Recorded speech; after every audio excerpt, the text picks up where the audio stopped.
भगवान शिव अपने भक्त के घर बन गए नौकर। उगना महादेव की कथा। भगवान शिव का एक मंदिर बिहार के मधुबनी जिले के भवानीपुर गांव में स्थित है, जिसे लोग उगना महादेव उग्रनाथ के नाम से जानते हैं।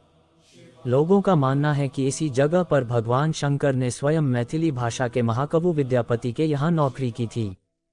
महाकवि विद्यापति हिंदी साहित्य की भक्ति परंपरा के प्रमुख कवियों में से एक थे, जिन्हें मैथिली के सर्वोपरि कवि के रूप में भी जाना जाता है। विद्यापति भगवान शिव के बहुत बड़े भक्त थे। उन्होंने भगवान शिव पर कई सारे गीतों की रचनाएं भी की। भगवान शिव विद्यापति की भक्ति व रचनाओं से इतने प्रसन्न हुए कि वह स्वयं एक दिन भेष बदलकर विद्यापति के पास चले आए थे। विद्यापति के साथ रहने के लिए भगवान शिव विद्यापति के घर नौकर बनने के लिए तैयार हो गए थे। विद्यापति को भगवान शिव ने अपना नाम उगना बताया था, लेकिन विद्यापति की आर्थिक स्थिति कमजोर थी, इसलिए विद्यापति ने उगना को नौकरी पर रखने के लिए मना कर दिया था।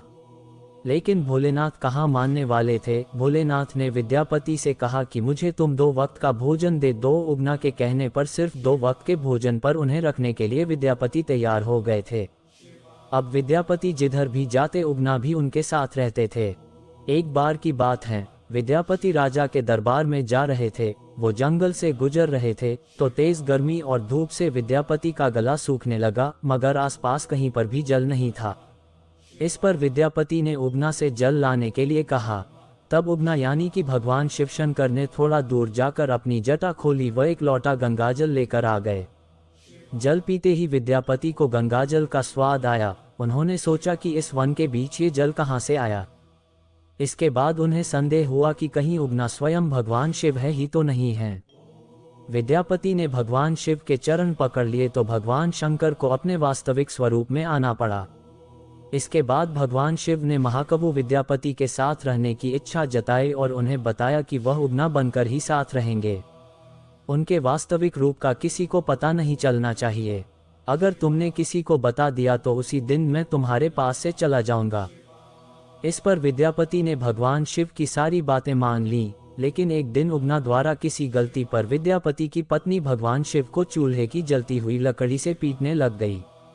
उसी समय विद्यापति वहां आ गए और उनके मुख से निकल गया कि यह तो साक्षात भगवान शिव हैं और तुम इन्हें मार रही हो। मगर विद्यापति के मुख से जैसे ही यह बात निकली तो भगवान शिव शर्त के मुताबिक अंतर्ध्यान हो गए। इसके बाद अपनी भूल पर पछताते हुए विद्यापति वनों में शिव जी को खोजने लगे।